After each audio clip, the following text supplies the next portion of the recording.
कल हमने टॉपिक अर्थशास्त्र अर्थव्यवस्था का सामान्य पढ़ से पढ़ा दिया था।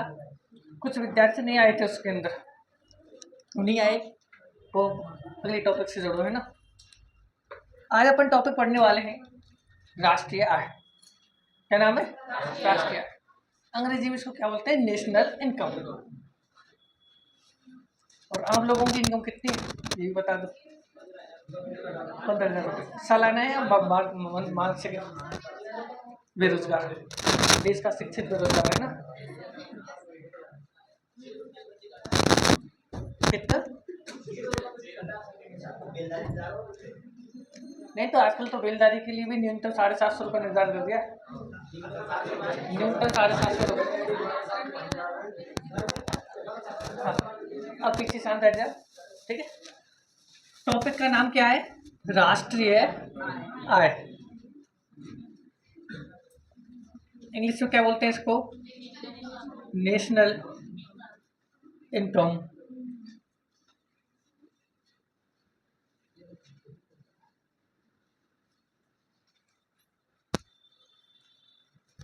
देखो नाम से स्पष्ट हो रहा है किसकी आय की बात कर रहे हैं अपन? संपूर्ण राष्ट्रीय आय की। और मैं इस चीज को छोड़ के मैं आपसे एक सीधा प्रश्न पूछूं कि इस क्लास की आय,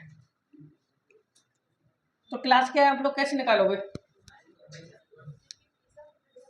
आप लोगों की जितनी भी आय है उस सबका योग कर लूंगा पहले तो, और आप सबकी जितनी संख्या है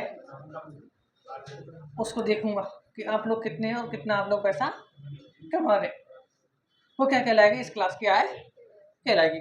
लेकिन जैसे कुछ ऐसे भी हैं जो बाहर से भी पैसा कमाते हैं, कुछ ऐसे भी हैं तो बाहर से हमारे इधर से पैसे ले जाते हैं, होते ही होते हैं। कुछ विदेशी भारत में भी काम करने जाते हैं और कुछ भारतीय विदेशों में काम करने चाहते हैं। लेकिन अब अपन के टॉपिक पर आते हैं। मैंने आपको एग्जांपल दिया क्लास का, अब उसी आधार पर हम देश की बात करते हैं, राष्ट्र की बात करते हैं। नाम है राष्ट्रीय आय। तो किसी भी देश के सामान्य निवासियों द्वारा, किसी भी देश के सामान्य निवासियों द्वारा एक वर्ष या एक वित्त वर्ष में उत्पादित वस्तुओं तथा सेवाओं के अंतिम मूल्यों का कुल योग ही क्या कहलाता है? राष्ट्रीय आय कहलाता है। अब आपको 1% याद नहीं हुई है परिभाषा, मुझे पता है, लेकिन अब मैं लिख रहा हूँ उसको परिभाषा को, लेकिन लिखने कोई नहीं है, केवल इसको समझना है ना। किसी भी देश के सामान्य निवासियों द्वारा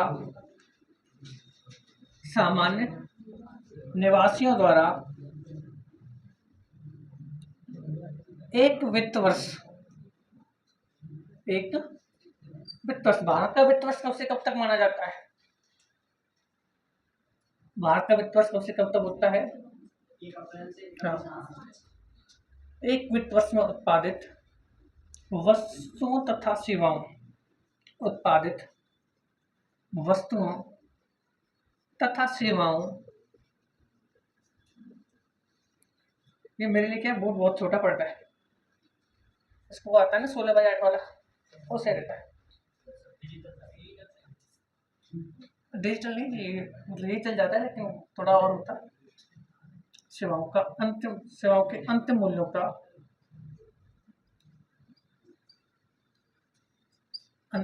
का कुल योग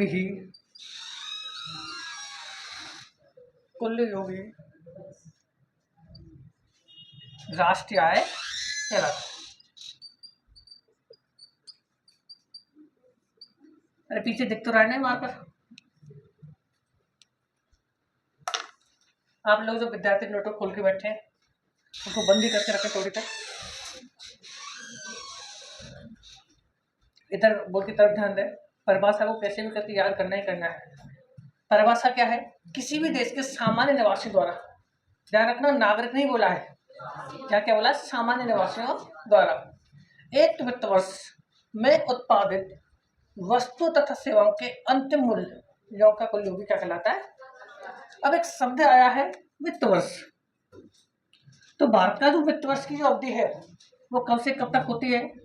1 अप्रैल से 31 मार्च।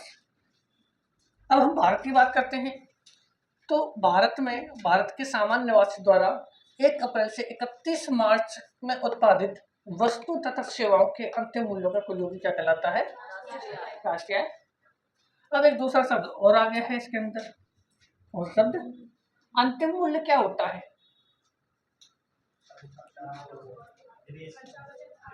हाँ, देखो ये मेरा फोन है, मेरे हाथ में सबको दिख रहा है। इसको मैं दुकान से लेके आया था 14,000 रुपये में। ये इसका क्या है? अंतिम मूल्य है। अगर मैं इसको 14,000 रुपये में लेके आता, किसी अन्य व्यक्ति को 16,000 रुपये में बेच देता, तो अंतिम मूल्य कौन सा होता? 16,000 वाला। मान लो मैं इसको 14,000 रुपये में खरीद किसी को 10,000 में बेच देता, तो अंतिम मूल्य कौन सा होता? 10,000 रुपये। तो अंतिम मूल्य वह होता है जिसे एक उपभोक्ता देकर उसका अंतिम उपयोग करता है, मतलब उसे व्यापारिक उद्देश्य से उसको नहीं खरीदता है। क्या कहलाता है? उसका अंतिम मूल्य कहलाता है। मूल्य 2 प्रकार के होते हैं, एक होता है कारक मूल्य या लागत मूल्य। कारक मूल्य या लागत मूल्य, और दूसरा कौन सा होता है? अंतिम मूल्य या बाजार मूल्य, जिसको हम बोलते हैं। अभी मेरे पास मार्कर है, इस मार्कर की कीमत बाजार में लगभग 20 रुपए है। ये कौन सी मूल्य है? अंतिम मूल्य है। लेकिन जिस कंपनी ने इसको बनाया है, इसके निर्माण में कच्ची जो लागत आई है, जो इसने इसका ढांचा बनाया है, इसके अंदर वो स्याही भरते ना अंदर, वो भी डाला है, इसके अंदर डिब्बी बनाई है, तो इसका लगभग जो एस्टिमेट जो अपन संभावित खर्च मान के चलते हैं, वो लगभग 5 रुपये इसका संभावित खर्च है।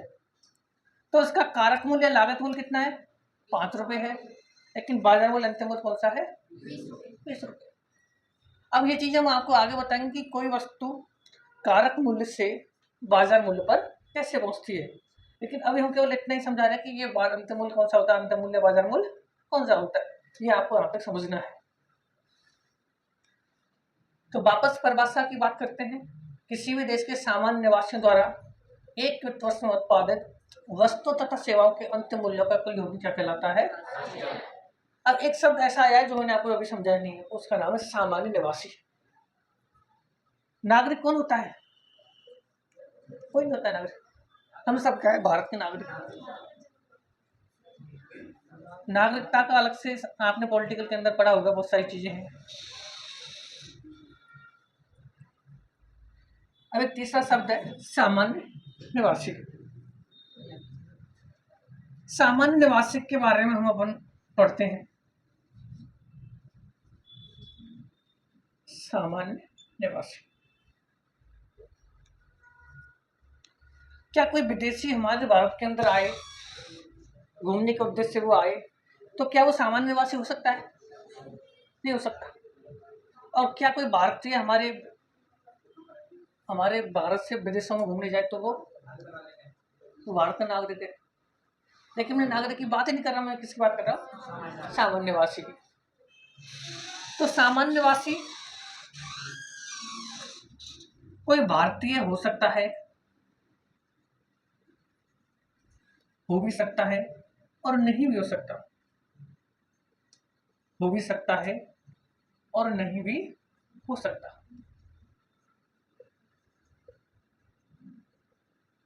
अब हमारे एक क्रिकेटर है विराट कोहली, वो भारतीय निवासी है। वह विदेशी व्यक्ति जो एक वर्ष से अधिक समय से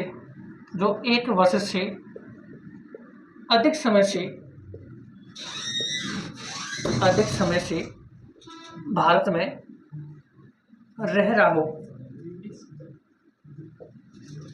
और जिसका आर्थिक केंद्र भारत हो, मतलब उसका पैसा क्या है? भारत की जीडीपी में शामिल होता हो, और जिसका आर्थिक केंद्र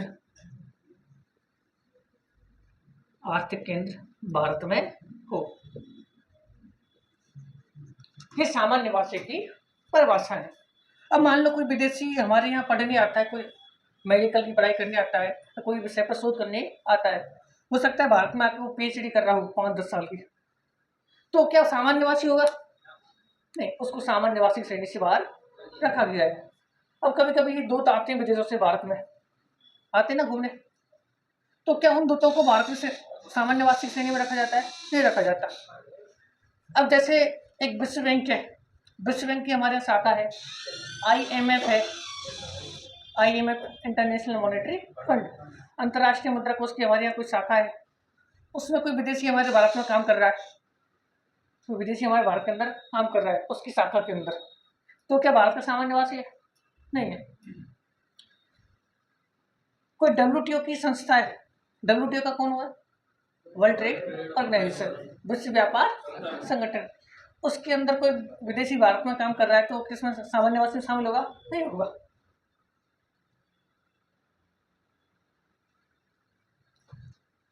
भारत में अध्ययन की दृष्टि से आने वाला या IMF या WTO संस्थाओं में कार्य करने वाला विदेशी सामान्य निवासी श्रेणी में नहीं रखा जाता है।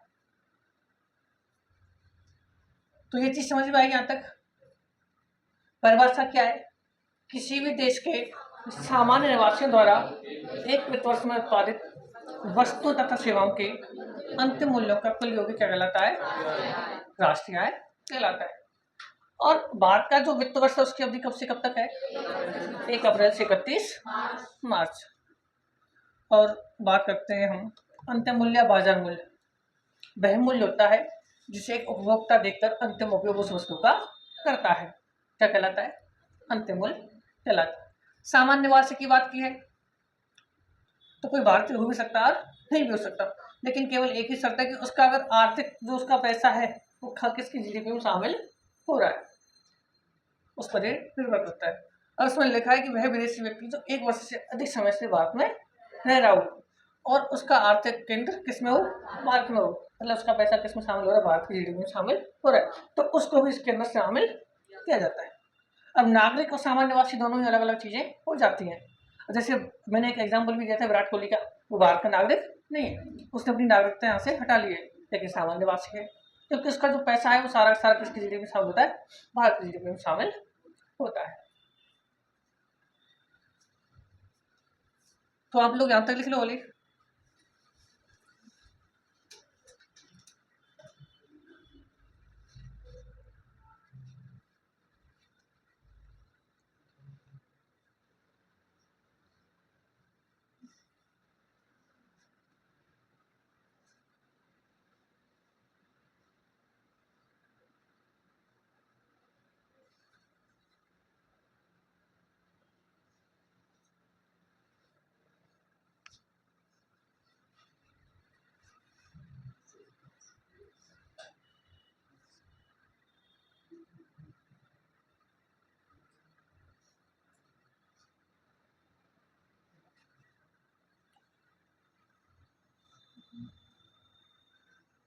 ये अभी सामान्य परिचय के अंदर चल रहा है ना, जो बेसिक्स जो चीजें हैं आपकी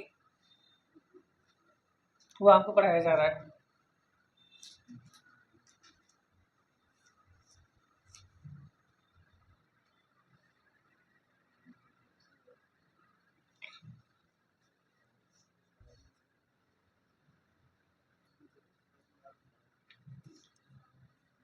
तो परिभाषा आपको लगभग याद हो गई है, एक बार और इसको देख लो।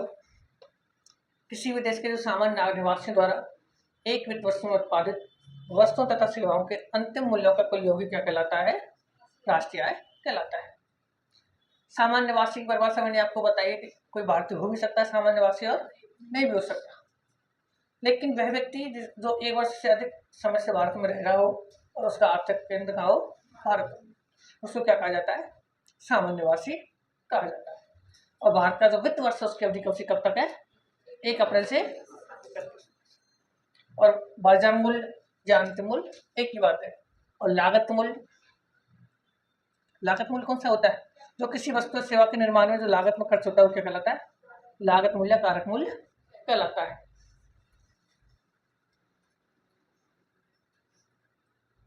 कर दो रेज ऊपर वाला।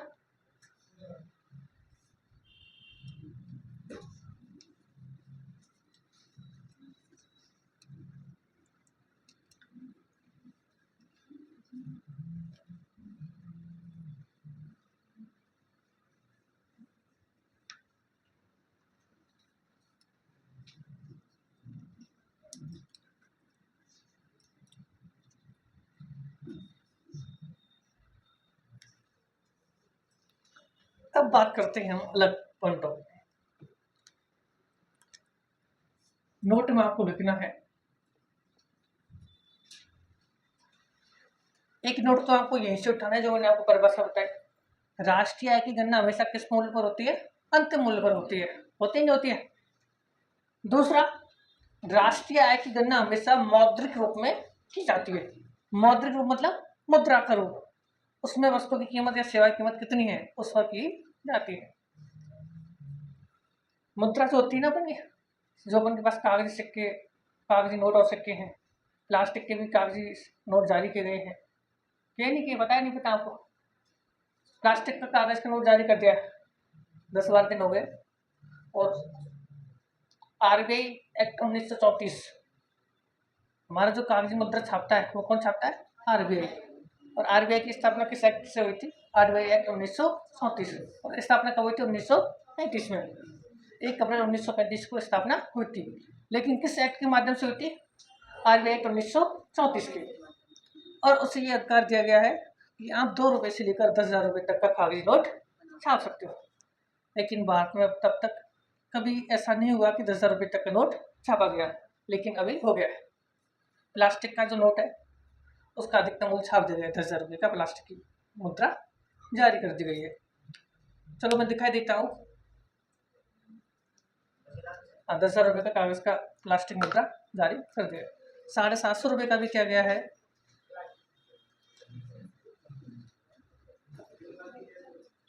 बताते हैं सब।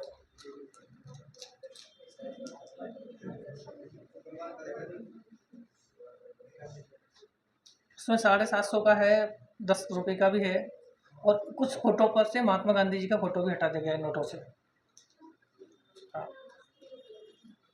अभी देखो मैं आपको केवल 2 से दिखा रहा हूँ। यह है 1,000 रुपये का, दिख रहा है सबको? 1,000 रुपये का दिख रहा है इधर। इस पर किसकी फोटो लगी हुई है? सुभाष चंद्र बोस की। और इसके नीचे बहुत सारी चीजें लिखी गई हैं, राहुल गांधी का लगा देते हैं। और ये नया 500 रुपये का नोट जारी किया गया है, इस पर केवल अशोक स्तंभ का जो चिन्ह है उसको लगाया गया है। इसको और ज़्यादा ब्राइटनेस बढ़ाता हूँ, दिख रहा है? इस पर कौन सा है? अशोक स्तंभ। निकाल रहा हूँ तो रुक जाए। यह है 10,000 रुपये का कागजी नोट। 10,000 रुपये का कागजी नोट देख लो, इस पर दिख रहा है 10,000 रुपये का। इस पर महात्मा गांधी जी का है। नीचे इसमें ये किसका चित्र है? अपन का शायद विधानसभा का है। कैमरा से अपन को मतलब नहीं, अपन को तुम्हें दिखाना है बस। तो आरबीआई एक्ट का जो, अब इसको बंद कर रहा हूँ मैं, दिखा दिया था। 750 रुपये का, 1,000 रुपये का, 500 रुपये का, और 10, 20 रुपये और 10,000 रुपये तक का नोट छाप दिया है, जो कि इसको परमिशन कब दे दी गई थी? 1935 में। और ये कहा गया कि आप अधिकतम 14 भाषाओं में इस मूल्य को उस पर लिखोगे।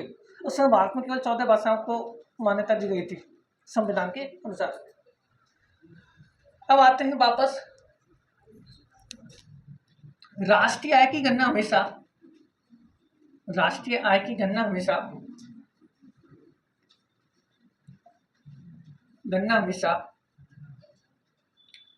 मौद्रिक मूल्य पर होती है। मौद्रिक मूल्य में होती है। मौद्रिक मूल्य मतलब मुद्रा में होती है। दूसरा पॉइंट है इसका, राष्ट्रीय आय की गणना हमेशा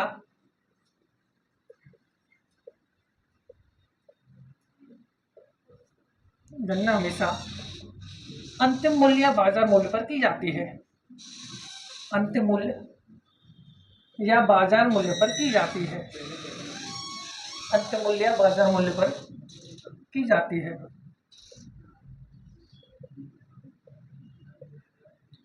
और तीसरा जो शब्द है, राष्ट्रीय आय की अवधारणा। राष्ट्रीय आय की अवधारणा, अवधारणा से मतलब जो शब्द हैं GDP, GNP, NDP, N NNP, PCI, ये जो शब्द हैं राष्ट्रीय आय की अवधारणा साइमन कुत्रनेट्स द्वारा दी गई। साइमन कुत्रनेट्स द्वारा दी गई।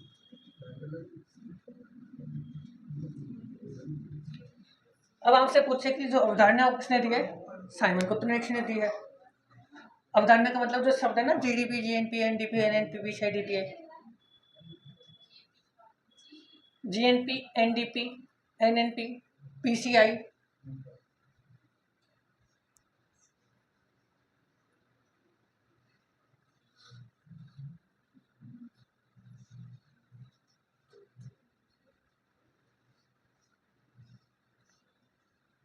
तुम में से कितने विद्यार्थियों की बीएससी हो गई है, बी हो गई है? मतलब कितने विद्यार्थी ग्रेजुएट है? तो ये बस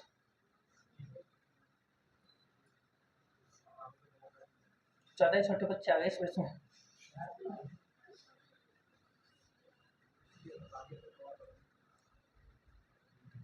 तो राष्ट्रीय गणना किसमें होती है? हमेशा मौद्रिक मूल्य होती है, मतलब पैसा के माप में होती है।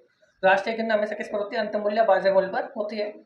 इसकी अवधारणा किसने दी है? साइमन कुत्रनेट्स ने दी है। अब ये सारा का सारा पार्ट एरेज कर रहा हूँ, नीचे वाला तो और ऊपर वाला भी करूंगा, क्योंकि अब मैं एक अलग से नई चीज समझाने जा रहा हूँ आपको।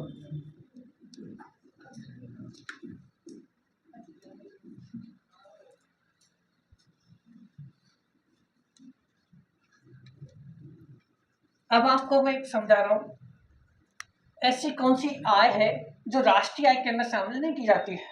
मतलब ऐसी भी आय होती है जो राष्ट्रीय आय में शामिल नहीं होती है, कौन कौन सी होती है? अब देखो, जो अर्थशास्त्र की जो मूल भाषा है उसमें आय को बोलते हैं मद। हम सामान्य भाषा में बोलते हैं आय, और अर्थशास्त्र को क्या बोलते हैं? मद। तो आपसे जैसे प्रश्न देगा, राष्ट्रीय आय में शामिल नहीं होने वाली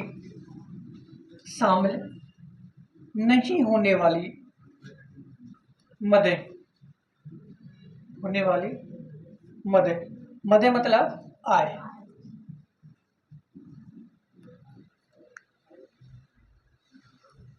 अब आप जो विद्यार्थी लिख रहे हैं हेडिंग डाल के वो लिखना बंद कर दें। अब इस चीज को केवल समझना है। ये नीचे वाला पार्ट इरेज कर दो, वीडियो लिख लिया।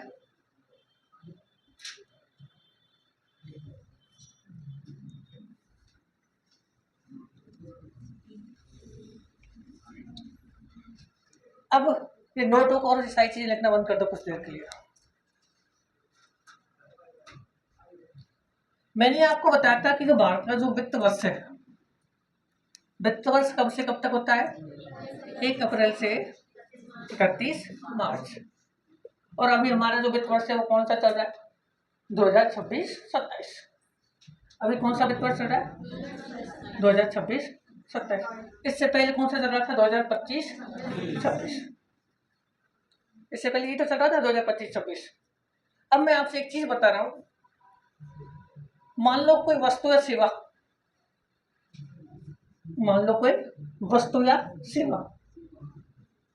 जैसे मान के चले एक कंपनी का है, मान लो मेरा फोन है, अभी मैंने आपको दिखाया, ये मान लो 28 मार्च को बना, 28 मार्च जो निकल गया है, इसको ये बन के रेडी हो गया, और मैंने इसको खरीदा है 10 जून को, 10 जून 2026 में, और ये किस में बन गया था?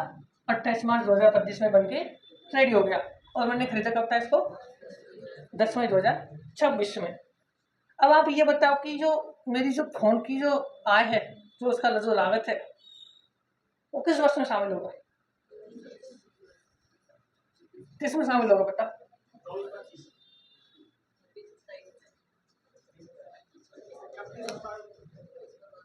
बता ये इसी वर्ष के अंदर शामिल होता है, 2025-26 में, क्योंकि इसका जो कच्चा माल का जो लागत है वो किसमें शामिल हो जाता है? 2025-26 में शामिल हो जाता है। अब ये जो बचा हुआ जो उत्पादन था, जो बिका नहीं, वो किस में जाएगा? स्टॉक में जाएगा। तो जब गत वर्ष का स्टॉक जो बच जाता है, जो अगले वर्ष में बचता है, वो उसको भी राष्ट्रीय आय में शामिल नहीं किया जाता है। वापस समझा रहा हूँ, मेरा फोन बन के रेडी हो गया था 28 मार्च 2025 को। उसके निर्माण में जो लागत आई थी वो उसी वर्ष में शामिल हो गई थी, लेकिन मैंने इसको खरीदा कब है? अगले वर्ष में। तो उसका जो प्राइस है वो किस वर्ष में शामिल होता है? पिछले वर्ष में शामिल होता है। इसलिए इसमें कहा गया है कि अब उसको अपन क्या मान लेते हैं? स्टॉक, भंडार मान लेते हैं। तो पहला पॉइंट क्या हो जाता है? गत वर्ष का स्टॉक, मतलब जो पिछला वर्ष गुजरा है उसका कोई उत्पाद बच जाता है, तो गत वर्ष का स्टॉक या उत्पादन राष्ट्रीय आय के अंदर शामिल नहीं किया जाता है। और क्यों नहीं किया जाता है? क्योंकि इसका जो कच्चा माल का जो लागत है वो पिछले वित्त वर्ष में शामिल कर लिया जाता है। इसलिए गत वर्ष का स्टॉक या उत्पादन राष्ट्रीय आय के अंदर शामिल नहीं किया जाता है। ये समझ में आया? पीछे कोई समस्या किसी को? हाँ बढ़िया। अब हम दूसरा एग्जांपल लेते हैं। मेरे से एक व्यक्ति ने 10,000 रुपये 10 जून 2025 को लिए। 10 जून 2025 को उधार लिए, और वो व्यक्ति मुझे, आज डेट कौन सी है? 25 जून 2026 को वापस दिए, और 25 जून 2026 को उसने 12,500 रुपये मुझे क्या दे दिए? वापस दे दिए। मतलब मेरे से किसी व्यक्ति ने 10,000 रुपये उधार लिए, और अब क्या है, मुझे कितने रुपए दिए उसने? 12,500 रुपये। तो मूलधन कितना है इसमें? 10,000 रुपये। और ब्याज कितना है इसमें? अब ये दोनों ही चीजें अलग अलग हो जाती हैं। अब एक तो उधारी की पुनः प्राप्ति, उधारी की पुनः प्राप्ति कितनी है? वो केवल कितनी है? 10,000 रुपये। लेकिन जो प्राप्त ब्याज है वो कितना है? 2,500 रुपये। तो उधारी की पुनः प्राप्ति को शामिल नहीं किया जाता है, जबकि ब्याज की राशि को शामिल किया जाता है, क्योंकि पिछले वर्ष में भी इतनी थी और अब भी इसकी राशि इतनी है, लेकिन जो लाभ मिला है उसको राष्ट्रीय आय के अंदर शामिल किया जाता है। तो दूसरा पॉइंट क्या हो जाएगा? उधारी की पुनः प्राप्ति, उधारी की पुनः प्राप्ति राष्ट्रीय आय में शामिल नहीं की जाती है। ये मैंने आपको एग्जाम्पल के माध्यम से, केवल किसका जो मूलधन है उसको इसके अंदर शामिल नहीं किया जाता। बोलिए, आप क्वेश्चन में लिख सकते हो मूलधन।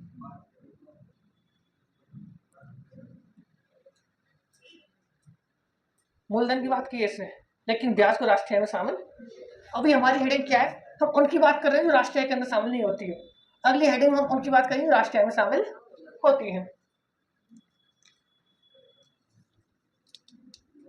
इतनी छोटे छोटे एग्जाम्पल दे रहा हूं आपको समझाने के लिए है? अब जैसे हम घर परिवार में देखते हैं, हम छोटे बच्चे को भेजते हैं दुकान पे, भेजते हैं बेटा जा इस दुकान से कुछ सामान लेके आ जा,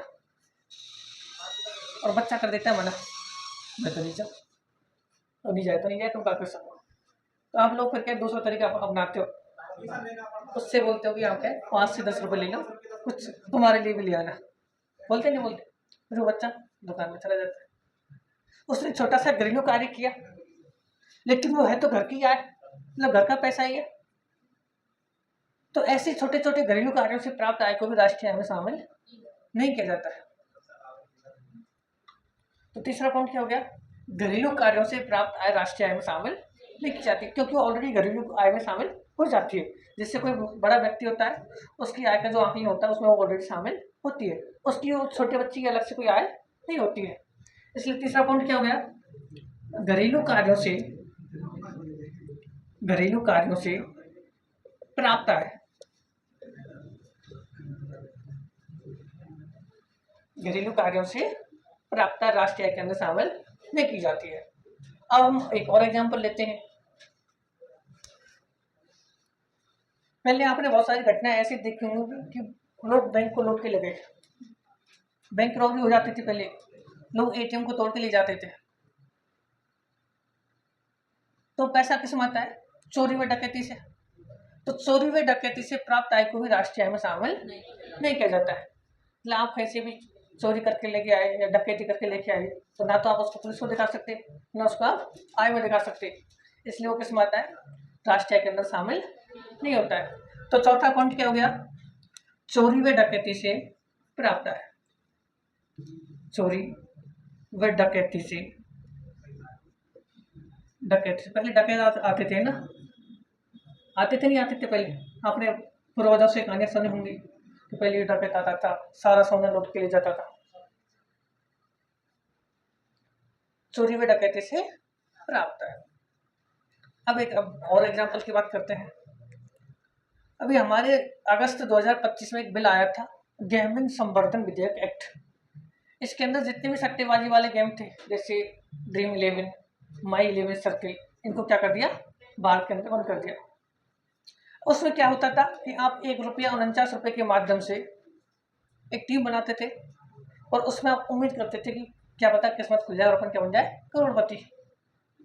और कभी कभी कुछ लोगों की अच्छी हो भी जाती थी, वो क्या है, करोड़पति बन भी जाते थे। तो वो एक तरीके से क्या है, सट्टेबाजी या लॉटरी है एक तरीके से, है कि नहीं है। आप ₹1 का इन्वेस्ट कर रहे हो और आप करोड़पति उससे बन जाते हो। हालांकि ज़्यादातर स्थिति ऐसी बनती है कि आपने जो ₹1 उसके अंदर लगाया है वो भी नहीं मिलता है। ज़्यादातर स्थिति यही होती है, जैसे मैच शुरू होता है, 5-10 ओवर होता है, फिर आपको लगता है कि मेरे जो ₹1 लगाया है वो भी उल्टा जाएगा बहुत है, तो ये स्थिति उसके अंदर बनती है। तो पांचवा,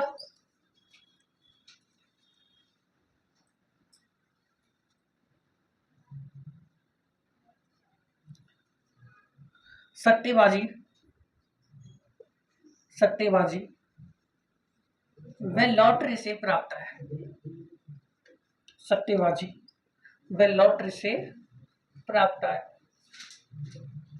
सट्टेबाजी व लॉटरी से प्राप्त आय को राष्ट्रीय आय में शामिल नहीं किया जाता है।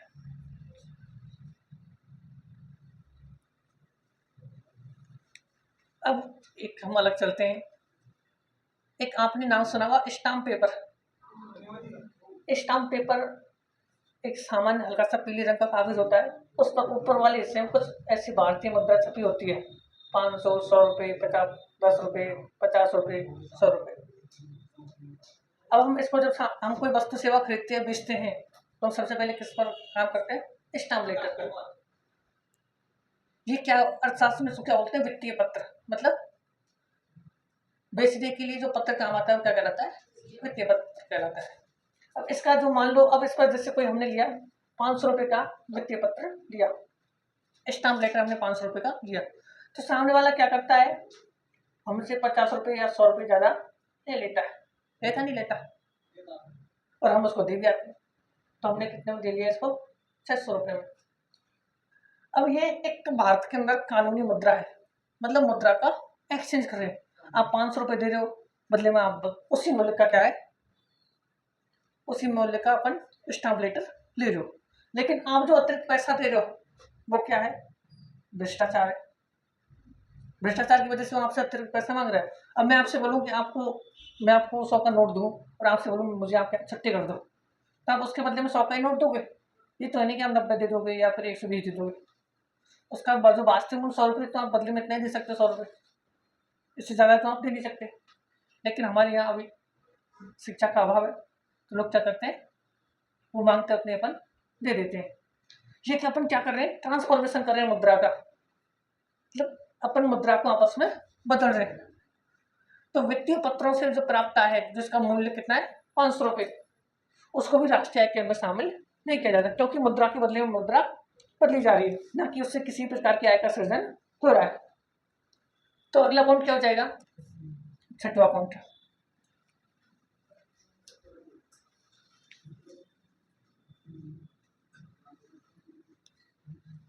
इधर लिख लेते हैं, वित्तीय पत्रों की बिक्री।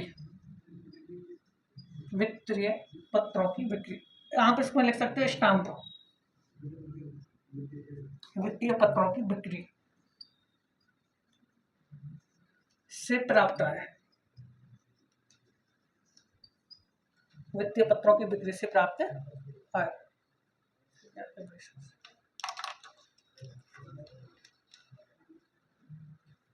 और और अगला मैंने आपको बताया था कि इसमें जो 50 रुपये 100 रुपये अतिरिक्त ले रहा है वो व्यक्ति आपसे, वो किस में जाएगा? भ्रष्टाचार।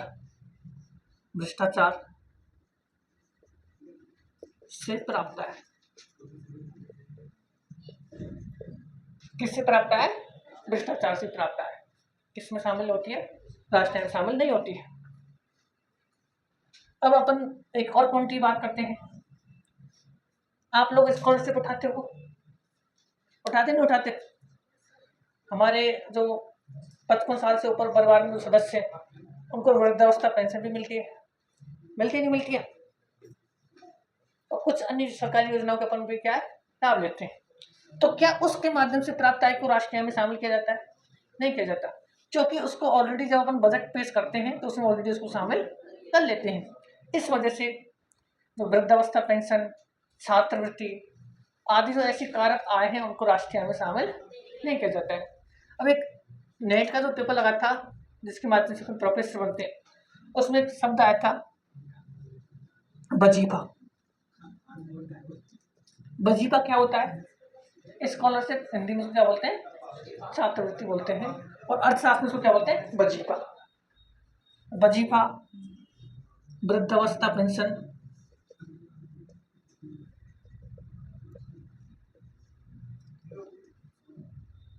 आदि से प्राप्त आय, आदि से प्राप्त राष्ट्रीय आय के अंदर शामिल नहीं की जाती है।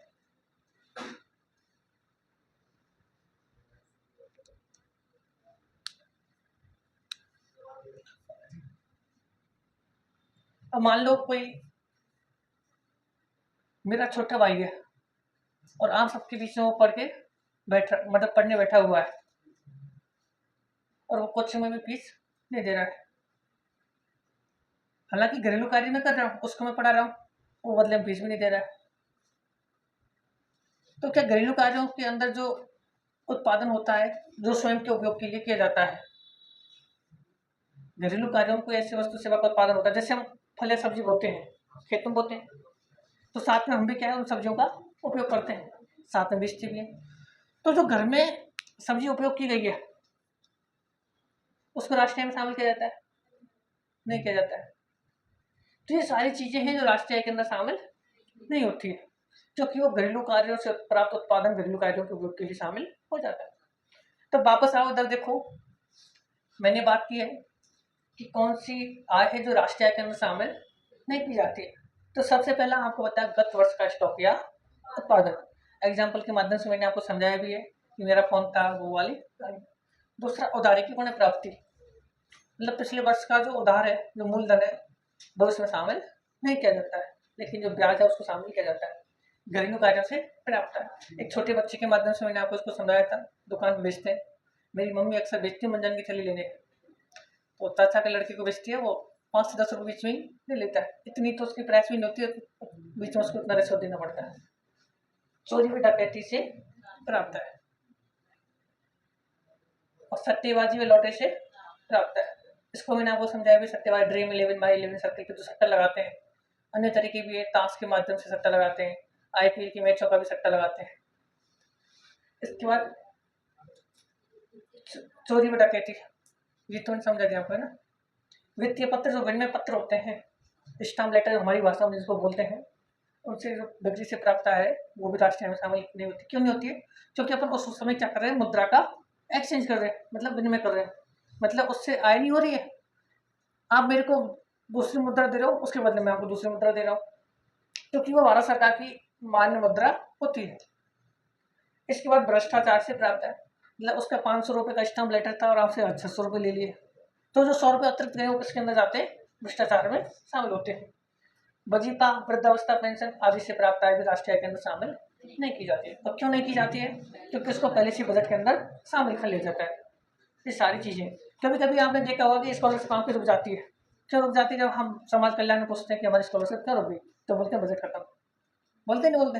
अगले साल बजट आएगा तो डाल देंगे, ध्यान आ गया तो नहीं आया तो घर बैठो, ये चीजें हो जाती है।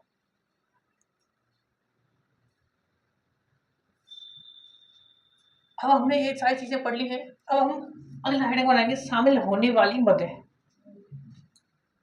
अगली हेडिंग कौन सी होगी हमारी? राष्ट्रीय आय में शामिल होने वाली मदें, नहीं को हटा दिया इसमें से ना।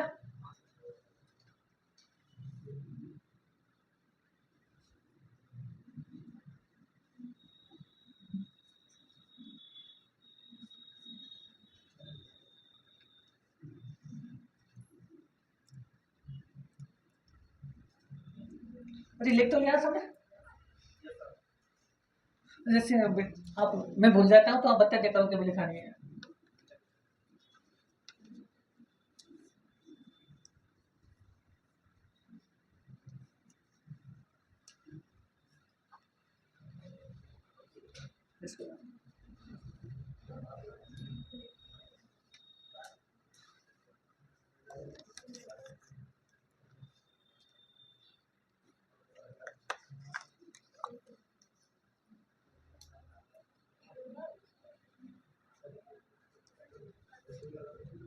अब अपन के लिए हेडिंग क्या हो जाएगी, शामिल होने वाली मदें या आय।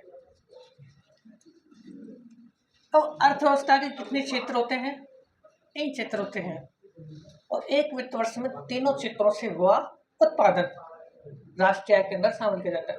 पहले ही बोल रहा हूँ, एक वित्त वर्ष में जो फाइनेंस ईयर चल रहा है उसकी वो बात कर रहा है। तो पहला पॉइंट क्या हो जाएगा, एक वित्त वर्ष में, एक वित्त वर्ष में तीनों क्षेत्र कौन से होते हैं, प्राथमिक क्षेत्र, द्वितीयक क्षेत्र और तृतीयक क्षेत्र। तो एक वित्त वर्ष में तीनों क्षेत्रों से हुआ उत्पादन, तीनों क्षेत्रों से हुआ उत्पादन। दूसरा मैंने आपको ऑलरेडी समझा दिया है, उधारी से प्राप्त ब्याज, उधारी से प्राप्त ब्याज। तीसरा, अब कोई विदेशी पर्यटक भारत में घूमने आता है और यहाँ की वस्तु तथा सेवाओं का उपयोग करता है, मतलब भारत में आके पैसा खर्च करता है, तो वो किस में शामिल होता है, भारतीय जीडीपी में शामिल होता है। तो विदेशी पर्यटक द्वारा भारत में किए जाने वाला खर्च, विदेशी पर्यटक द्वारा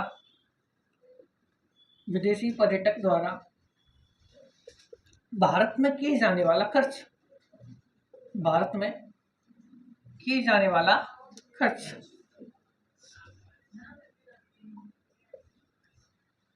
भारत में विदेशी घूमने आ जाए, पैसा खर्च करे, शॉपिंग करे, भारत की वस्तु सेवा उसको पसंद आ जाए,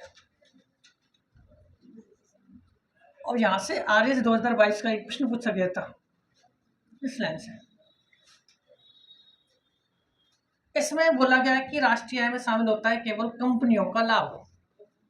जो भी भारत के अंदर जितनी विदेशी कंपनियां हैं तो भारत में स्थित हैं, या जो भी भारतीय कंपनियां हैं वो अपने क्षेत्र में काम कर रही हैं, उन कंपनियों का लाभ शामिल किया जाता है,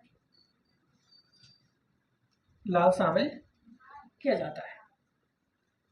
केवल किसको शामिल कर रहे हैं, लाभ को, और हानि को इसके अंदर शामिल नहीं किया जाता। टैक्स भारत की आय है ना, तो अगर प्राथमिक क्षेत्र में लग रहा है, द्वितीय क्षेत्र में लग रहा है, तृतीय क्षेत्र में लग रहा है, तो इसमें आ जाएगा ना पहले लाइन में।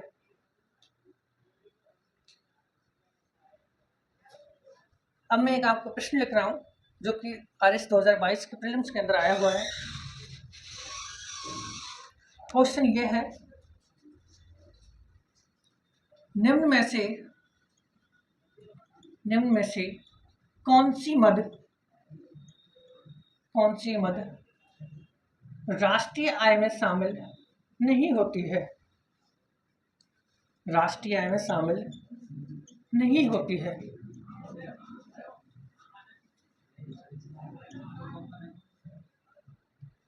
राष्ट्रीय आय में शामिल नहीं होती है।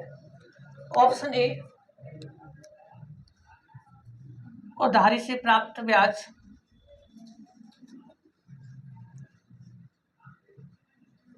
दूसरा विदेशी पर्यटक द्वारा किया गया खर्च,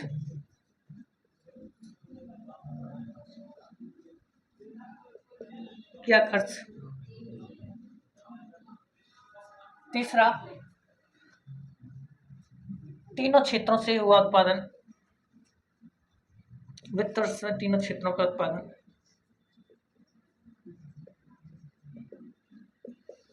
चौथा, कंपनियों की हानियां। कंपनियों की हानियां।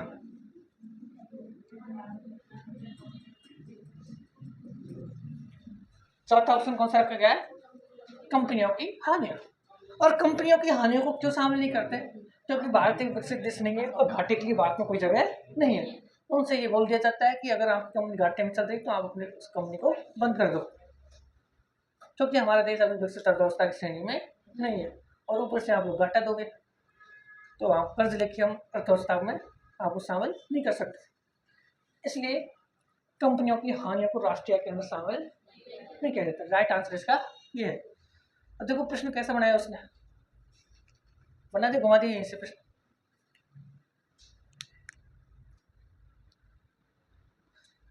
तो लिख लो क्वेश्चन, लिख लो, काम आएगा कि आर एस में ऐसे प्रश्न दे देता है छोटे छोटे, है छोटा लेकिन बहुत छोटा है।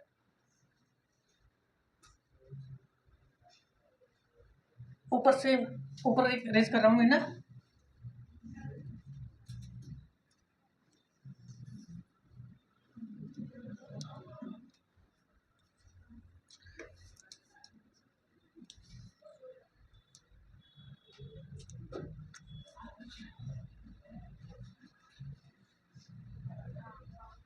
तो 2025 ये क्वेश्चन आया है,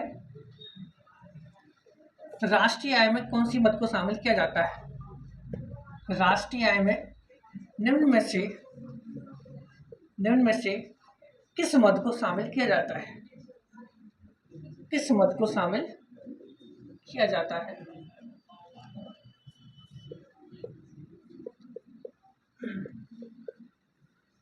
तो पहला है इसके अंदर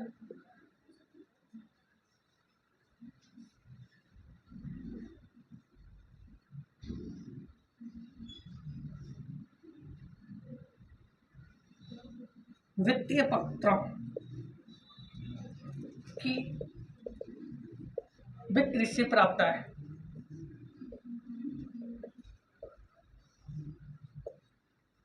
दूसरा ऑप्शन इसके अंदर घरेलू कार्यों से प्राप्त आय।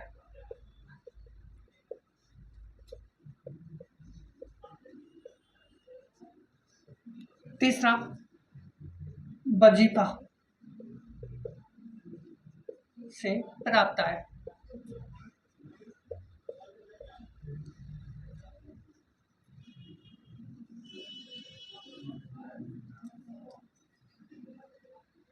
चौथा वकील की मुवक्किल राशि। मुवक्किल राशि क्या होती है? जो वकील होता है वो आपको केस लड़ने के लिए, आपका केस लड़ने के लिए जो पैसा लेता है वो क्या कहलाती है? मुवक्किल राशि कहलाती है। अब आप प्रश्न का आंसर बताओ।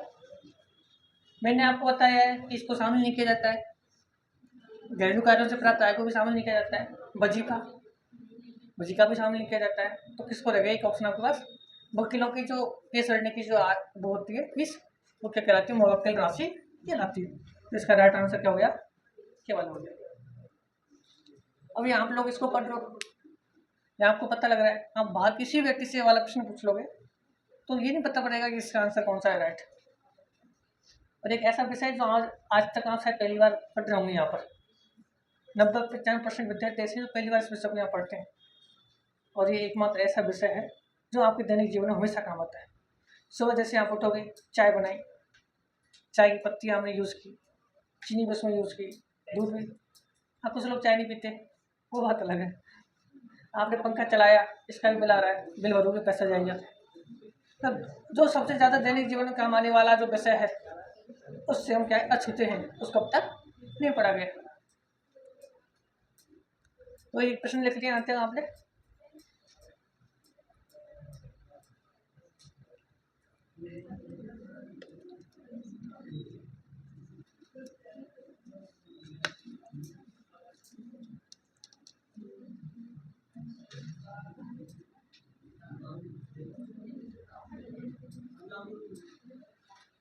अब अपन की अभी तक अपन ने क्या चीज पढ़ी है? राष्ट्रीय की परिभाषा पढ़ी। राष्ट्रीय के अंदर जो दो बिंदु थे, राष्ट्रीय की परिभाषा क्या पड़ी थी? किसी भी देश के सामान्य निवासियों द्वारा एक वित्त वर्ष में उत्पादित वस्तु तथा सेवाओं के अंतिम मूल्यों को जो क्या कहलाता है, राष्ट्रीय आय कहलाता है। और भारत का वित्त वर्ष कब से कब तक होता है? 1 अप्रैल से।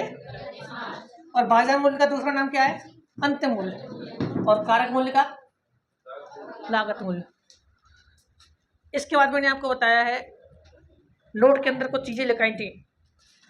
राष्ट्रीय आय की गणना हमेशा किस रूप में की जाती है? मौद्रिक रूप के अंदर की जाती है। इसके साथ ही हमने पढ़ा था कि भारत की जो राष्ट्रीय गणना हमेशा किस मूल्य पर होती है? अंतिम मूल्य पर होती है। इसके बाद अपन ने क्या पढ़ा था? नीचे राष्ट्रीय आय में शामिल नहीं होने वाली आय या मद। सबसे पहले अपन ने क्या पढ़ा था? गत वर्ष का स्टॉक या उत्पादन, मतलब जो फाइनेंशियल नया चला है वित्त वर्ष, इससे पहले कोई उत्पादन हो गया हो उसको उसके अंदर शामिल नहीं किया जाता, वो स्टॉक के अंदर शामिल कर लिया जाता है। दूसरा अपन ने पढ़ा था उधारी से प्राप्त, उधारी की पुनर्वापसी, इसको भी शामिल नहीं करते अपन लोग। तीसरा अपन ने क्या चीज पढ़ी है? घरेलू कार्यों से। घरेलू कार्य कौन कौन से होते हैं? आप झाड़ू पोंछा करते हो, घर पे रोटियां बनाते हो, बदले में आपके घर वाले घर से पैसा देते हैं? नहीं देते। कभी कभी कोई रिश्तेदार दे जाता है 5, 10, 20, 50 रुपए, वो बात अलग चलती है। मिलते नहीं मिलते। हाँ, लड़कों को तो वो भी नहीं मिलता है पीछे। इसके बाद चौथा पॉइंट कौन सा है? चोरी व डकैती से प्राप्त है। पांचवा सट्टेबाजी व लॉटरी से। छठवा कौन सा है? वित्तीय पत्रों की बिक्री से। सातवां भ्रष्टाचार व काला बाजारी से। आठवां कौन सा रखा है? वजीफा, छात्रवृत्ति या वृद्धावस्था पेंशन आदि के माध्यम से जो प्राप्त है। अच्छा वो बताओ, अनुदान जो सब्सिडी आती है वो किस में आती है? अनुदान मिलता है ना, सब्सिडी, वो शामिल होती नहीं होती है? नहीं होती है, क्योंकि उसको ऑलरेडी बजट के अंदर शामिल कर लेते हैं अपन लोग। इसके बाद अपन ने बात की थी राष्ट्रीय आय में शामिल होने वाले तथ्य या आय, वो कौन कौन से हैं? तीनों क्षेत्रों में हुआ उत्पादन एक वित्त वर्ष के अंदर। दूसरा उधारी से प्राप्त ब्याज। तीसरा अपन ने क्या बताया? विदेशी पर्यटकों द्वारा किए जाने वाला खर्च। चौथा अपन ने क्या बताया? कंपनियों का लाभ। और आर इसके अंदर जो प्रश्न आया मैंने आपको बता दिया है। अब आप 2 से 3 लाइन छोड़ के आप हेडिंग बनाओगे, राष्ट्रीय आय के मापन का इतिहास। राष्ट्रीय आय के मापन का इतिहास। राष्ट्रीय आय के मापन का इतिहास। राष्ट्रीय आय के मापन का इतिहास।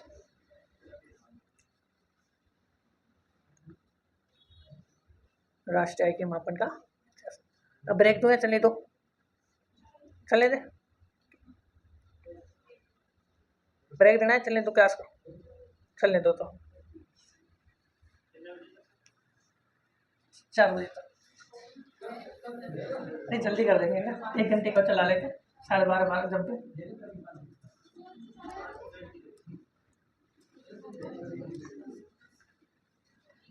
नहीं आप जब बोलोगे तब कर देंगे ना, ऐसी टेंशन मत लो। भूख लग रही है आपको? अभी दुकान तो खुली थी आपकी। हाँ, अब अपन ने बात क्या की है? राष्ट्रीय आय के मापन का इतिहास। मापन का इतिहास।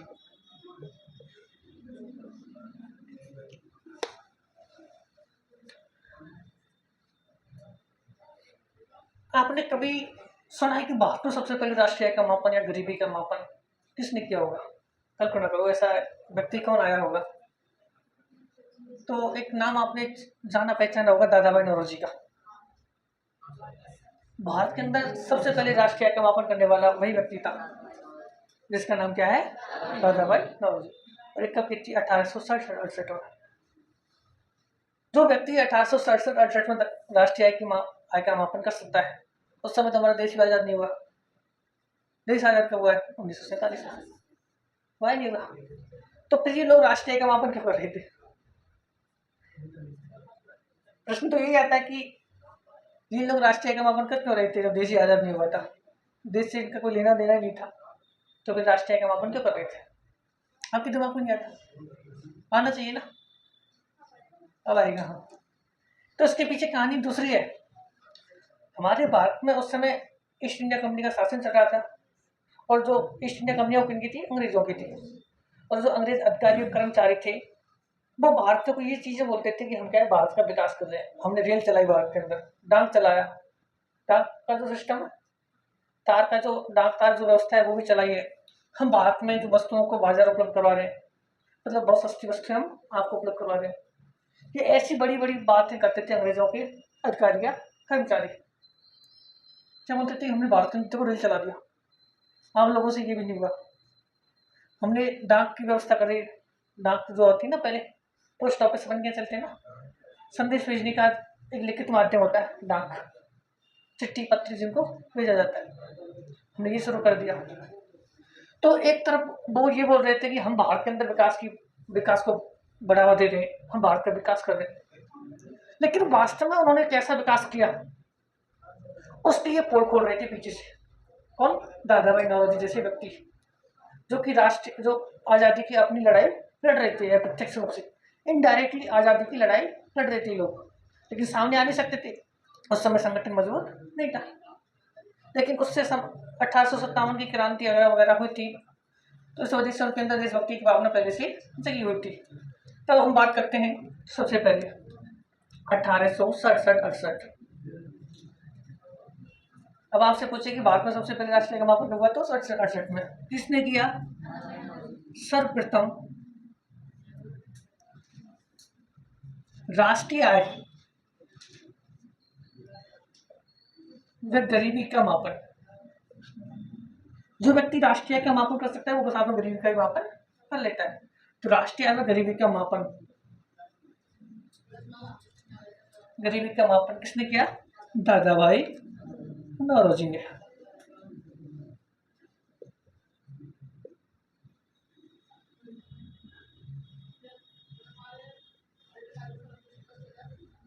और इस वजह से इन्हें भारत में एक उपनाम दिया जाता है, the great old man of India, Bharat का एक बूढ़ा महान व्यक्ति। क्या नाम दिया जाता है? The great old man of India, Bharat का एक बूढ़ा महान व्यक्ति, और साथ में शब्द लगा देते क्रांतिकारी।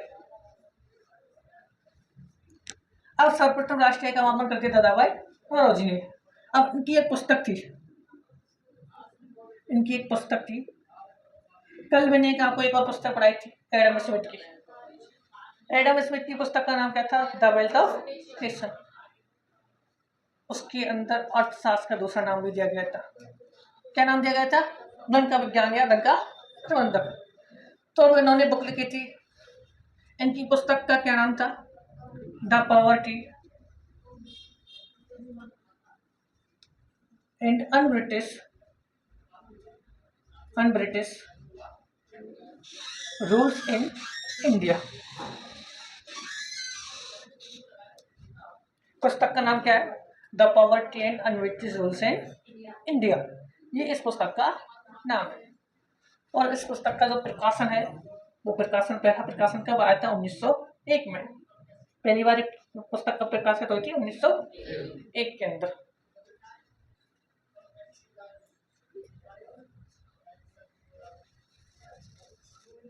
अब बात करते हैं हम, इस पुस्तक के अंदर एक सिद्धांत दिया गया था,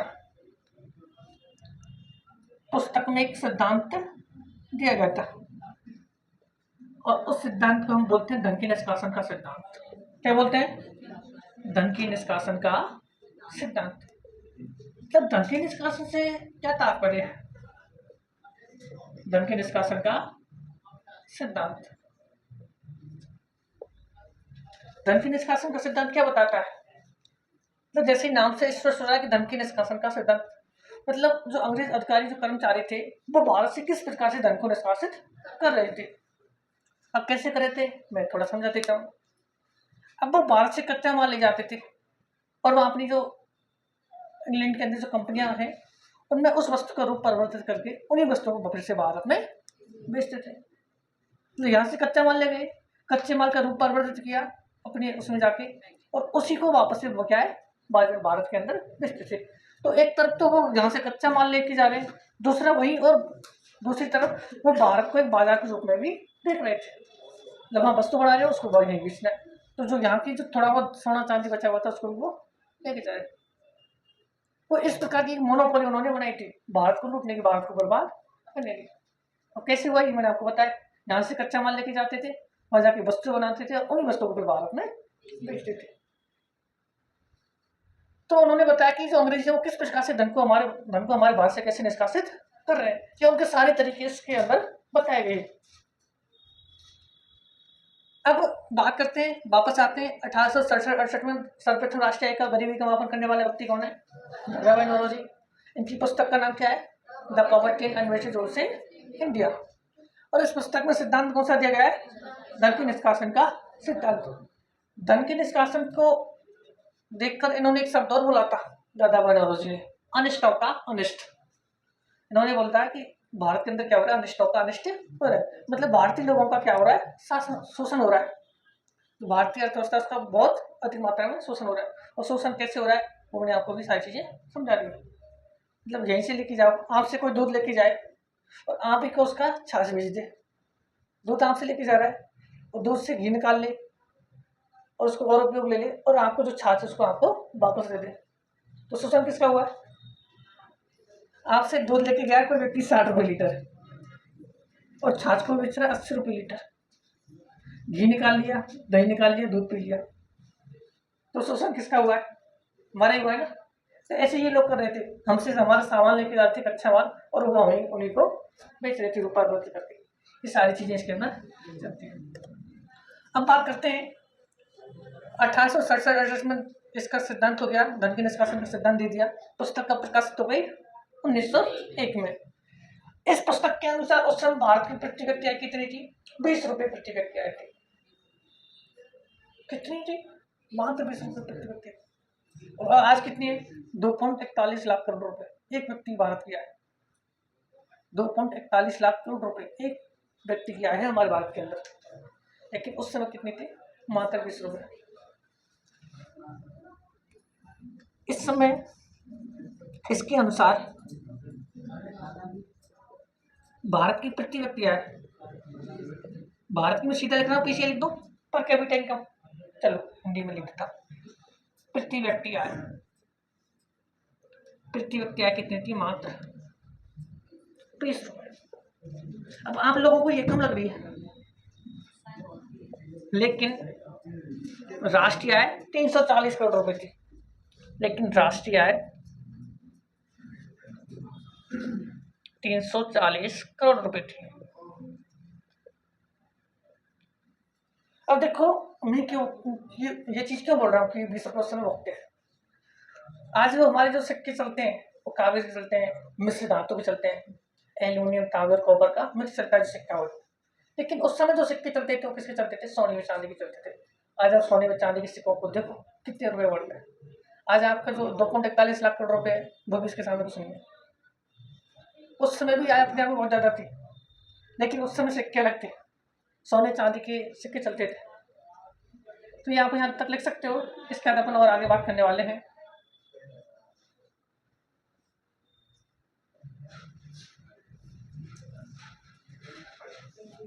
यहाँ तक लिख लो।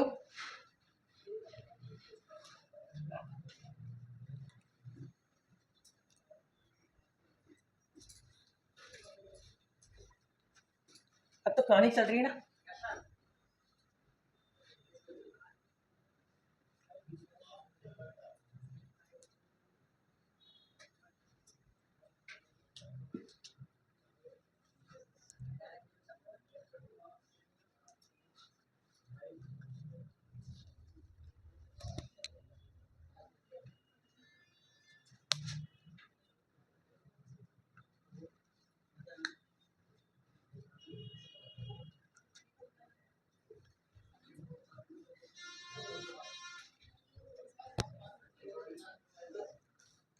केवल 20 रुपए थे, नीचे राष्ट्रीय आय वो 340 करोड़ रुपए, प्रति व्यक्ति आय कितनी है? केवल 20 रुपए।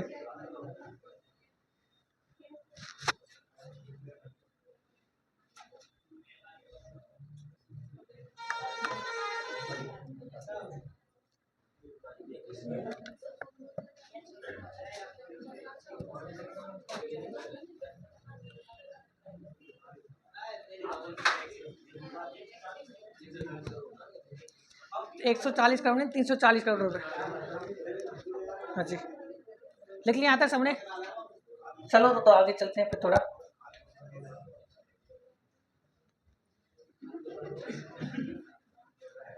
अब इधर देखो, पहले सबसे पहले राष्ट्रीय समापन करने वाला व्यक्ति कौन है? दादा भाई नौरोजी। इनकी पुस्तक का नाम क्या है? इसका प्रकाशन कब हुआ है?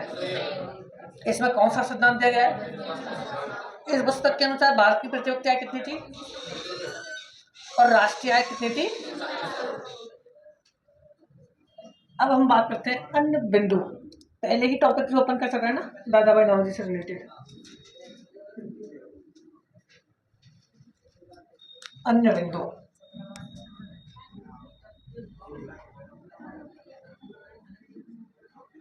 अन्य बिंदु के अंदर हम बात करते हैं तो भारत में दादा भाई नौरोजी को,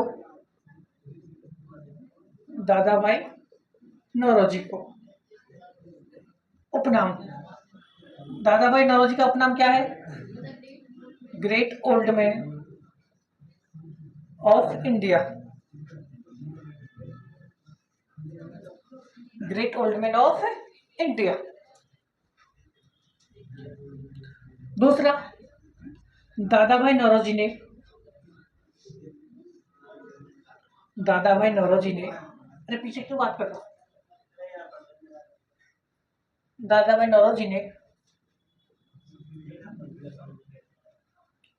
दादा भाई नौरोजी ने धन के निष्कासन को, धन के निष्कासन को अनिष्टों का अनिष्ट, अनिष्टों का अनिष्ट कहा।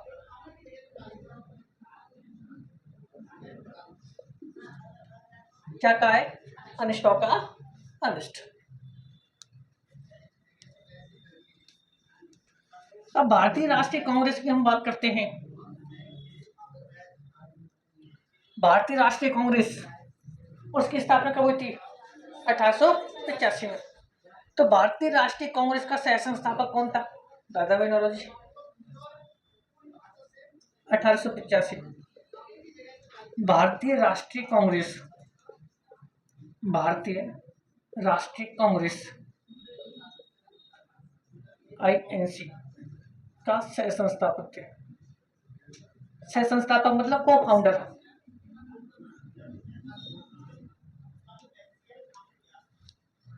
दादा भाई नौरोजी के बारे में अन्य फैक्ट है। दादा भाई नौरोजी है ना। अब मैंने आपको बताया था कि उस समय राष्ट्रीय के साथ साथ गरीबी का भी मापन किया था इन्होंने। गरीबी का भी मापन किया था। मैंने आपको बताया तो था कि राष्ट्रीय आय गरीबी का मापन किया। तो राष्ट्रीय के बारे में तो हमने पढ़ लिया, गरीबी के बारे में पढ़ लेते हैं। गरीबी के बारे में इन्होंने क्या बताया था कि उन्होंने बताया था कि 16 रुपए प्रति वर्ष ग्रामीण, 16 रुपए प्रति वर्ष ग्रामीण व्यक्ति तथा 35 रुपए प्रति वर्ष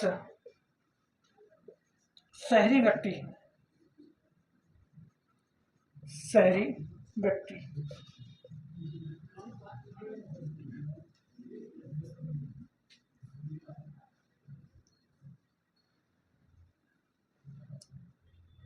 शहरी व्यक्ति जो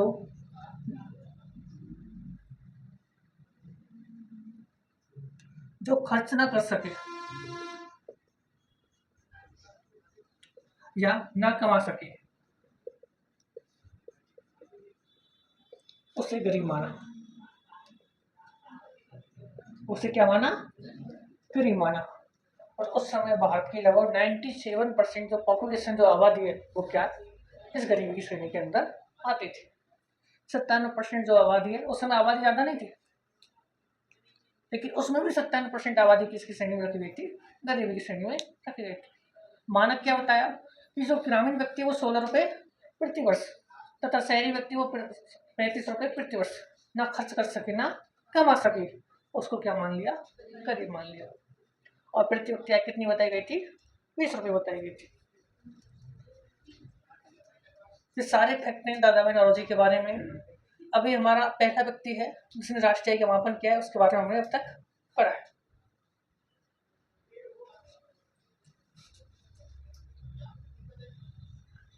ठीक है, यहाँ तक। भारतीय राष्ट्रीय कांग्रेस का सह संस्थापक कौन था? दादा भाई नौरोजी ने धन के निष्कासन को क्या नाम दिया था? अनिष्टों का अनिष्ट। इन्हें एक उपनाम दिया जाता है भारत में, the great old man of India.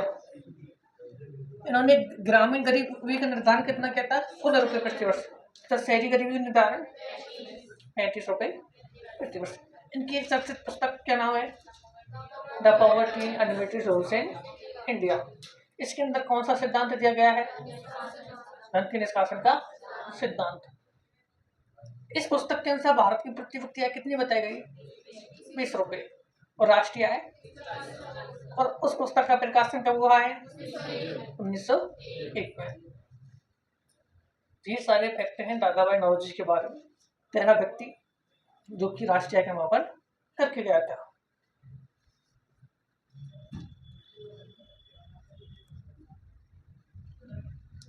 अब हम दूसरे व्यक्ति की बात करने वाले हैं। अब देखो, सबसे ज्यादा जो प्रश्न पूछा जाता है, यहाँ से मैं ऐसे बोल रहा हूँ, आपको सिर्फ सुनना है। पहला प्रश्न तो ये पूछता है कि भारत में सबसे पहले राष्ट्रीय आय का मापन करने वाला व्यक्ति कौन था? तो दादा भाई नौरोजी।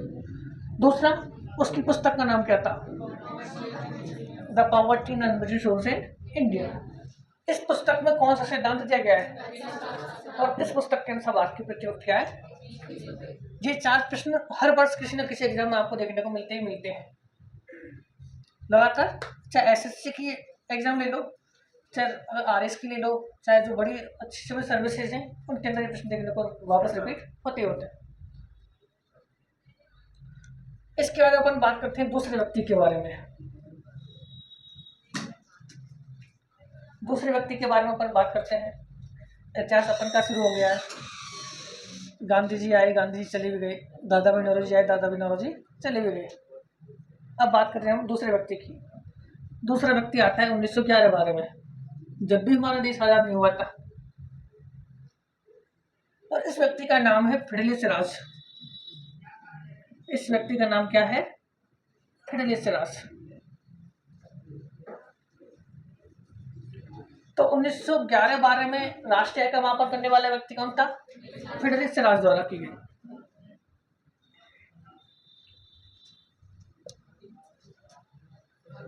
तीसरा पॉइंट अपन का आता है 1931-32। यहां से एसएससी बार बार प्रश्न पूछता है।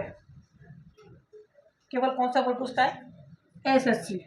और बोलता है कि सर्वप्रथम वैज्ञानिक आधार पर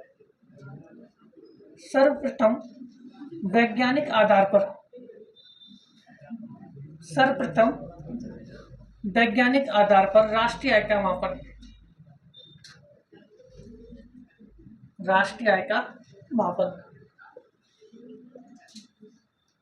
का मापन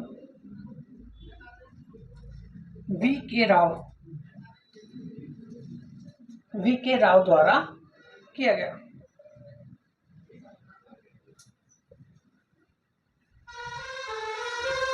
और प्रश्न यहां से कैसा बनाता है कि सर्वप्रथम वैज्ञानिक आधार पर राष्ट्रीय आय का मापन कब किया गया? और किसने किया? वी के राव ने। इसके बाद हमारे एक बहुत शानदार व्यक्ति आते हैं जिनका नाम है प्रशांत चंद्र महालनोबिस, 1948-49। लेकिन इसके बारे में पढ़ेंगे बाद में, क्योंकि इसके बारे में सारा बोर्ड 2 बार भराया जाएगा। ठीक है, तो आप लोग पहले हद तक लिख लो इस चीज को। दो आपको मैंने फैक्ट लिखाए हैं। दूसरा, भारत में राष्ट्रीय आय का मापन कब किया गया? 1911-12 में। किसने किया? फिडेलिस राज ने। तीसरा, 1931-32 से सर्वप्रथम वैज्ञानिक आधार पर राष्ट्रीय आय का मापन वी के राव द्वारा किया गया। और हम चौथा पॉइंट आपको बताएंगे अगला। तो पहले यहाँ तक सारा लिख लो।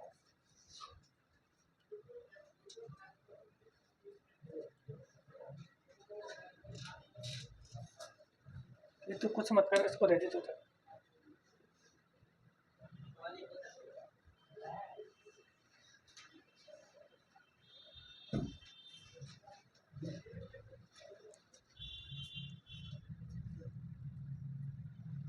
अब बात करते हैं अपन चौथे व्यक्ति की, 1948-49।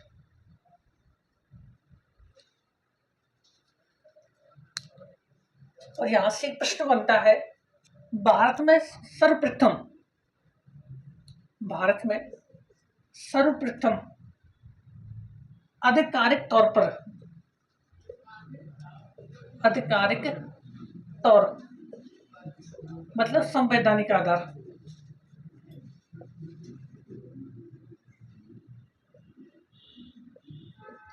आधार पर, ये दोनों लाइन लिखा रेज कर दो यहाँ से।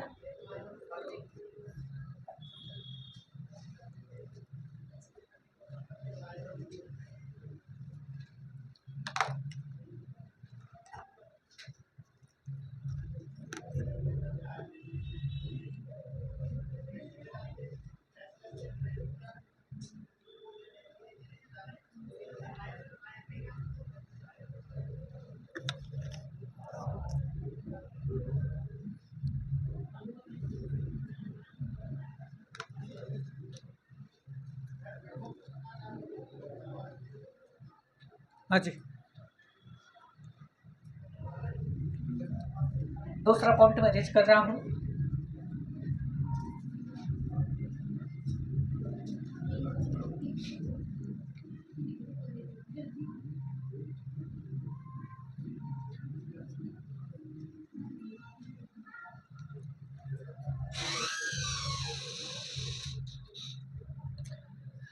अगला जो चौथी बार जो राष्ट्रीय का मापन हुआ है, इसकी अपन बात कर रहे हैं।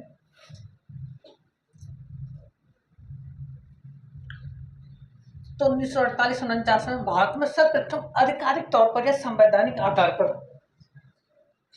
मतलब पहली बार संविधान की अनुमति मिल गई थी कि आप क्या करो, भारत के अंदर राष्ट्रीय आय का मापन करो, मतलब अधिकार आपको दिया जाता है। तो संवैधानिक तौर पर मापन किया गया।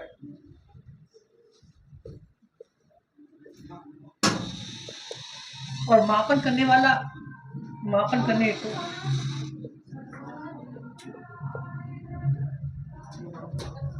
सोनम कोई है यहाँ पर? मापन करने हेतु राष्ट्रीय आय समिति बनाई गई। कौन सी समिति बनाई गई थी? राष्ट्रीय आय समिति बनाई गई, 4 सदस्यीय बनाई गई, जिसका अध्यक्ष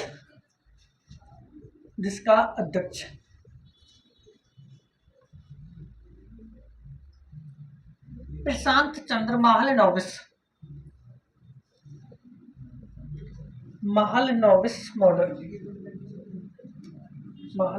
को बनाया गया।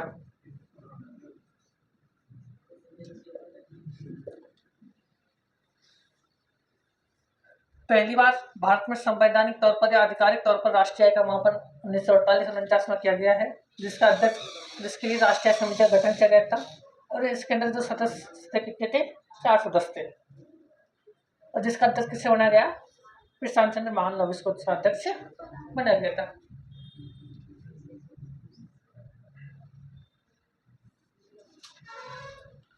इस समिति ने पहली रिपोर्ट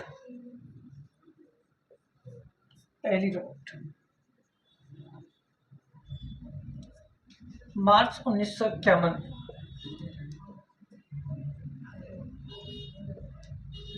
कब दी थी? पहली रिपोर्ट मार्च 1951 को दी। तथा दूसरी व अंतिम रिपोर्ट, दूसरी क्या थी इसकी? अंतिम रिपोर्ट की समिति की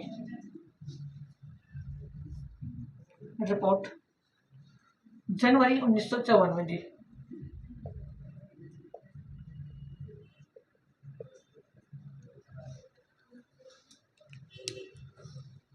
पहली रिपोर्ट कब दी है? 1951 में। दूसरी रिपोर्ट कब दी है? 1954 में। राष्ट्रीय आय के मापन हेतु राष्ट्रीय समिति का गठन किया गया। 4 सदस्यीय समिति थी। और 4 सदस्यीय समिति के अंदर 4 सदस्यों का नाम बताओ, क्या क्या नाम था उसके? एक तो मैंने आपको बता दिया, साइमन कुतनेट्स, और दूसरा था जेम्स स्टोन, ये तो इसके सलाहकार थे। जो समिति बनाई थी, ये आपको ध्यान याद नहीं करने, केवल देख लो एक बार। जो समिति बनाई थी, इसके सलाहकार थे, सलाहकार कौन था? साइमन कुतरेक्स व जेम्स स्टोन। जेम्स स्टोन नाम का एक अर्थशास्त्री था। और चौथा अन्य सदस्य कौन सा था? वी.एन. गाडगिल। वी.एन. गाडगिल, ये इसका चौथा सदस्य था। 4 सदस्य समिति हो गई। अध्यक्ष प्रशांत चंद्र मालनोबिस हो गया, 2 इसके सलाहकार हो गए साइमन कुतरेश्वर, जेम्स स्टोन, और चौथा सदस्य कौन सा हो गया? वी.एन. गाडगिल। ये क्षेत्रीय विविधता के आधार पर वहां जाकर देखता था कि क्या स्थिति है। वहां से वो होता ना प्रंगणक या संगणक के तौर पर जाता था, वहां से आंकड़े इकट्ठा करता था और उन आंकड़ों को इनको दोनों को लाके देता था। और ये दोनों किसको देते थे? प्रशांत चंद्र मालनोबिस को। ये सारी प्रक्रिया उस समय चलती थी। अब ये इसके बारे में हो जाता है सामान्य परिचय। अब एक जो व्यक्ति है प्रशांत चंद्र मालनोबिस, इसके बारे में अपन थोड़ा पढ़ते हैं। प्रशांत चंद्र, हमारी जो दूसरी पंचवर्षीय योजना है 1956 से 61, उसके अंदर एक मॉडल को अपनाया गया था, प्रशांत चंद्र मालनोबिस मॉडल। शायद आपने कभी पंचवर्षीय योजना पढ़ी होंगी तो आपने सुना होगा कि दूसरी पंचवर्षीय योजना के अंदर प्रशांत चंद्र मालनोबिस मॉडल को अपनाया गया था। और प्रथम पंचवर्षीय योजना में हेराल्ड डोवर मॉडल को अपनाया गया था। अब प्रशांत चंद्र मालनोबिस के बारे में अपन कुछ अलग चीजें पढ़ेंगे। पहले यहाँ तक आप लिख लो, लिख लिया सबने यहाँ तक?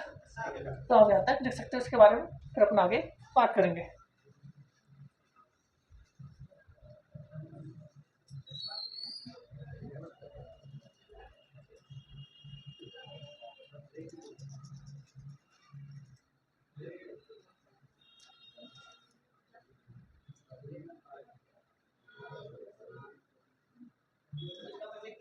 क्या कर लेंगे, टेंशन क्यों ले रहा?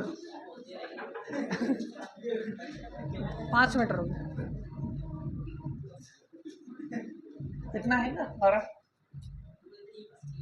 हाँ, ये तो बस की के हिसाब से पढ़ाऊँ।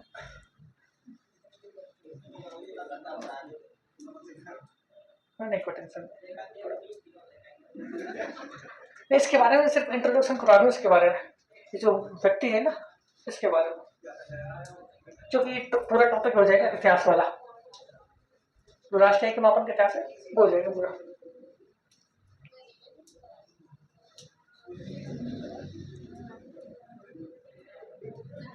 ठीक है, रेस कर रहा हूँ वापस।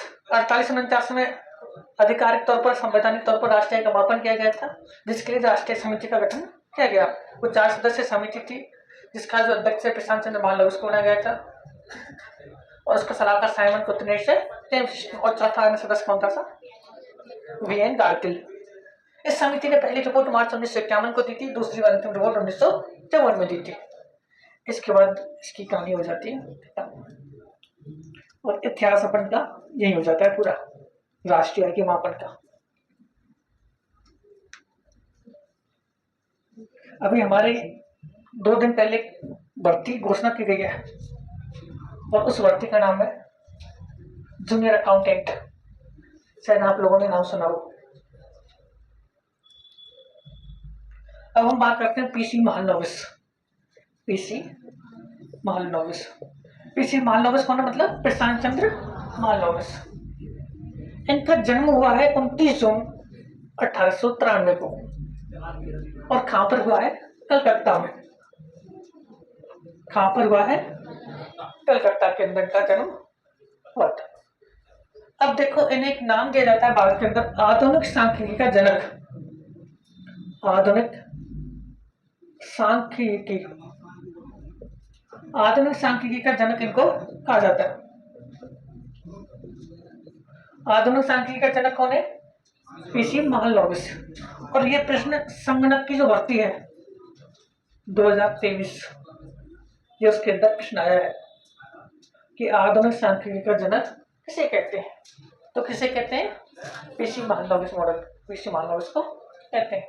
अब देखो, इनका जन्म कब हुआ है? 29 जून को, इसलिए राष्ट्रीय सांख्यिकी दिवस कब मनाते हैं? 29 जून को। इनका जन्म कब हुआ है? 29 जून को, इसलिए राष्ट्रीय सांख्यिकी दिवस कब मनाया जाता है? 29 जून को। इनके जन्मदिन के अवसर पर आ रहा है 2-3 दिन बाद है ना, मनाएंगे यार, ठीक है। इनका जन्मदिन आ रहा है 29 जून, पार्टी करेंगे ये ना। हाँ, इनके जन्मदिन के शुभ अवसर पर बहुत ही बढ़ेंगे। शुभ अवसर पर 29 जून को राष्ट्रीय सांख्यिकी दिवस मनाया जाता है। राष्ट्रीय सांख्यिकी दिवस मनाया जाता है। कब मनाया जाता है? 29 जून को। अब बात करते हैं अगले फैक्ट की। इनका जन्म स्थान कहाँ है? कलकत्ता में। तो जन्मस्थली कलकत्ता होने की वजह से भारतीय राष्ट्रीय सांख्यिकी संस्थान कहाँ बनाया गया था? कलकत्ता में। तो भारतीय राष्ट्रीय सांख्यिकी संस्थान, भारतीय राष्ट्रीय सांख्यिकी संस्थान, सांख्यिकी संस्थान कहाँ बनाया गया? कलकत्ता में बनाया गया।